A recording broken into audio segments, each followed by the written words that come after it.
Hello বন্ধুরা, সবাই কেমন আছো? তোমাদের রিম্পা লাইফস্টাইলের আরও একটি ব্লগে স্বাগত। অনেকদিন পর তোমাদের সঙ্গে একটা ব্লগ ভিডিও শেয়ার করছি।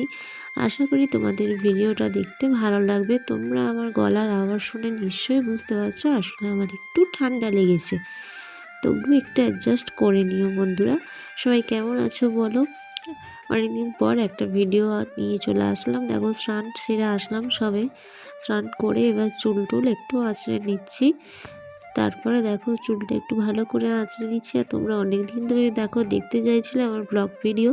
অনেকেই আমাকে রিকোয়েস্ট করেছিলে, দিদিভাই যেন একটা সপ্তাহে ব্লগ ভিডিও ছাড়ো। আমি চেষ্টা করলাম, তাই একটু ছোট্ট করে আজকে ব্লগটা শেয়ার করছি, খুব বেশি করিনি। এরপরে নেক্সট ব্লগ ভিডিও অবশ্যই তোমাদের জন্য আরও ইন্টারেস্টিং হতে চলেছে। দেখো চুল টুল ভালো করে আঁচড়ে নিলাম, আঁচড়ে নিয়ে এবার সিঁদুরটা একটু পরে নিলাম। এবার দেখো ছাদে চলে আসলাম, যে কাপড় জামাগুলো একটু কাচাকুচি করেছি সেগুলোকে রোদে মেলবো বলে। ছাদে আমাদের সকাল থেকে রোদ থাকে তোমার দুপুর পর্যন্ত, তাই ভাবলাম চলো ছাদে একটু কাপড় জামাগুলো মিলে নিই।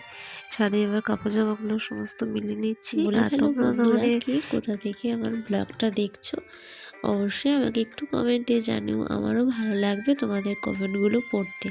তোমরা প্রত্যেকটা কমেন্ট আমি অবশ্যই পড়ি, আমার ভীষণ ভালো লাগে তোমাদের কমেন্ট পড়তে।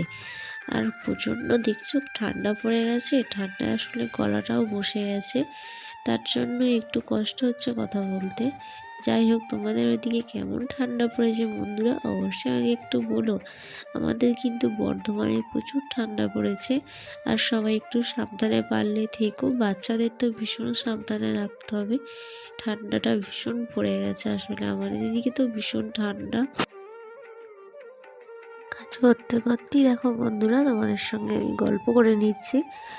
ভালো লাগে আসলে আমারও ভিডিও বানিয়ে তোমাদের সঙ্গে শেয়ার করতে ভীষণ ভালো লাগে, কিন্তু জানো তো কাজের সঙ্গে ভিডিওটা ঠিকঠাক ক্যাপচার করা হয় না ফোনেতে, একটু অসুবিধা হয়। আসলে নিজে ক্যামেরা ধরে নিজেই সমস্ত কিছু কাজ করতে করতে ভিডিও করতে একটু চাপ হয়ে যায়। যাই হোক, আমি চেষ্টা করছি কষ্ট করে হলেও তোমাদের সঙ্গে অন্তত ছোট্ট করে হলেও একটু ভিডিওটা শেয়ার করার। তার জন্য আমি কষ্ট করে হলেও এইটুকু ভিডিও ক্লিপ নিয়েছি যেগুলো, তো এগুলোই তোমাদের সঙ্গে শেয়ার করছি। এরপর আবার তোমার দাদাভাই কিছু গাঁদা গাছ এনেছে, সেই গাঁদা গাছগুলোকে দেখো বসিয়ে দিচ্ছি মাটিতে। আর এই সময় গাঁদা ফুল তো খুব হয়, এই সময় গাঁদা ফুলগুলো প্রচুর প্রচুর হয়। আর তোমার দাদাভাই ওইদিকে দেখো বকবক করছে আমার সঙ্গে।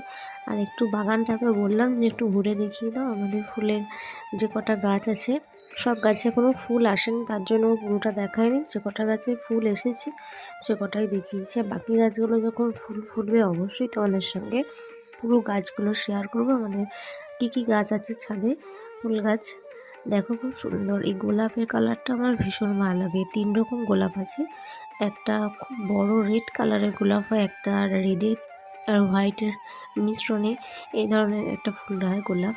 আর এই একটা কালার, দারুণ কালারগুলো। এবার দেখো আমি কিছুটা ফুল তোলার জন্য ছাদে চলে গেলাম। আবার ছাদ থেকে এবার কিছুটা গাঁদা ফুল তুলে নিচ্ছি, যে বাড়ির ঠাকুরগুলো আছে ঠাকুরকে পুজো দেবো বলে। তাই কিছু ফুল তুলে নিয়ে এবার চললাম ঠাকুরকে পুজো দেবো। এবার ধূপটা জ্বালিয়ে নিই, দিয়ে একটু পুজো করে দিই ঠাকুরকে। আর এই এক আমার ফুটো কপাল, দেখো ধূপটা কিছুতেই জ্বালে না। উফ, ভীষণ ভীষণ বিরক্তকর এই ধূপ জ্বালানো আমার কাছে। আমার মতো কার কার সঙ্গে এরকম হয় তোমরা প্লিজ আমাকে একটু কমেন্টে জানিও। যাই হোক, অবশেষে মনে হচ্ছে এবার আমার ধূপটা জ্বালানো গেল। এবার আমি একটু ঠাকুরকে ধূপটা দেখিয়ে নিই। তোমরা পুরো ভিডিওটা অবশ্যই কিন্তু দেখো বন্ধুরা, কেউ স্কিপ করো না। হ্যাঁ, আশা করি ভিডিওটা একটু ভালো লাগলো, প্লিজ একটু লাইক করে দিও। দেখো ধূপ জ্বালানো হয়ে গেছে, ঠাকুরগুলোকে একটু ধূপ দেখিয়ে নিই। ধূপ দেখানো হয়ে গেছে, এবার আমি যাচ্ছি উপর থেকে। এবার আমি নিচের রুমে, যেহেতু এবার থাকবো নিচেতে গিয়ে এবার চলো তোমার দাদাভাই কত হাট করে নিয়েছে দেখবে। দাদাভাই হাট করে নিয়ে চলে এসেছে। আমি এবার এই শাকগুলো তোমরা কী নামে চেনো, আমি তো বেতো শাক নামেই চিনি। বেতো শাকগুলো এবার বেছে নেবো। শাকগুলো কিন্তু বেশ ফ্রেশ রয়েছে। আসলে আমাদের এখানে 2 দিন হাট হয় সপ্তাহে। ওই হাট থেকে যে সমস্ত সবজি আনা হয় সবই কিন্তু খুব ফ্রেশ পাওয়া যায়। কারণ আমাদের এখানে কাছাকাছি চাষ হয়। যেহেতু সবজির বাগান আছে, চাষ হয়, তার জন্য সবজিগুলো খুবই টাটকা পাওয়া যায়। আর এই শাকগুলো আলু বাড়িতে হয়। এখন তো যেহেতু আলু বাড়িতে আলু লাগানো হচ্ছে, এই আলু বাড়িতে এই শাকটা পাওয়া যায়, বেতো শাকটা। এই বেতো শাকটা কিন্তু ভালো খেতে। তোমাদের কেমন লাগে খেতে অবশ্যই আমাদের কমেন্টে জানিও। তোমরা কি এই শাকটা খাও? অবশ্যই আমাকে কমেন্টে জানিও। যাই হোক, শাকটা এবার বেছে নিই তোমাদের সঙ্গে বকবক করতে করতে। তোমরাও ততক্ষণে ভিডিওটা দেখতে থাকো। এরপর আমি আর কি করি না করি আমি একটু ছোট্ট করেই ভ্লগটা বানাচ্ছি। এর পরের ভ্লগটা আশা করি খুব ভালো ইন্টারেস্টিং দেখো। জলখাবারলা টিফিন করে নিচ্ছি। আমাদের বর্ধমানের মানুষ তো মুড়ি এখানে একটু বেগুনি আছে, কিছুটা শসা পেঁয়াজ কুচিয়ে নিয়েছি, আর তোমার একটু বাঁধাকপির তরকারি আছে। এগুলো দিয়েই আমরা আজকে টিফিন করছি জলখাবারলায়।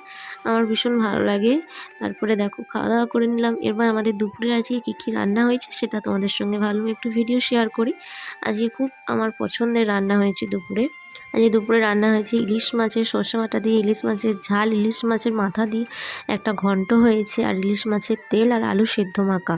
খুব ভালো খাবার। আর রাত্রে দেখো কত রকম আমাদের বাড়িতে পিঠে হয়েছে। এটাই আমরা রাত্রে খাবার খাবো। বাই।